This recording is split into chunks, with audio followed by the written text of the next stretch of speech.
अस्सलामुअलैकुम नाजरीन, बहुत ही ज़बरदस्त सी खबर लेकर एक बार फिर मैं हाजिर हूँ। वर्ल्ड कप वो 4 खिलाड़ी जो पाकिस्तान को फतह दिला सकते हैं, वकार यूनिस ने नाम बता दिए।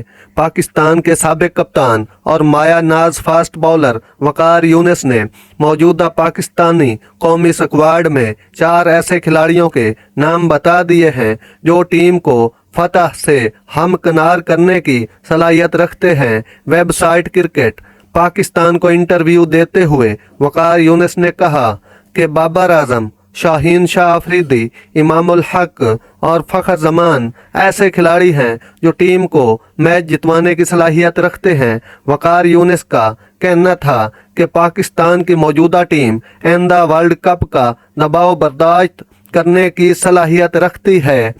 इस टीम में 4 मैच विनर मौजूद हैं जो तने तनहा मैच का पांसा पलटने की सलाहियत रखते हैं। पाकिस्तानी टीम ने माजी करीब में भी इस तरह के प्रेशर से बेहतरीन अंदाज में निमटने का मुजाहरा किया है और मेरे ख्याल में आइंदा वर्ल्ड कप में भी टीम हमें मायूस नहीं करेगी। उन्होंने कहा कि इससे कोई फर्क नहीं पड़ता कि आपका मैच कहाँ हो रहा है, मैच भारत में हो या पाकिस्तान में, अगर आप अपनी महारत और सलाहियत को बरोए कार लाते हैं और बेहतरीन मनसूबा बंदी के साथ मैदान में उतरते हैं तो मेरे ख्याल में हमें कोई मसला दरपेश नहीं होगा। नाजरीन, ये थी आज की बहुत ही ज़बरदस्त खबर जो मैंने आप तक पहुंचाई। अगर मेरा वीडियो अच्छा लगा हो तो मेरे चैनल को सब्सक्राइब ज़रूर कीजिएगा। अल्लाह हाफिज़।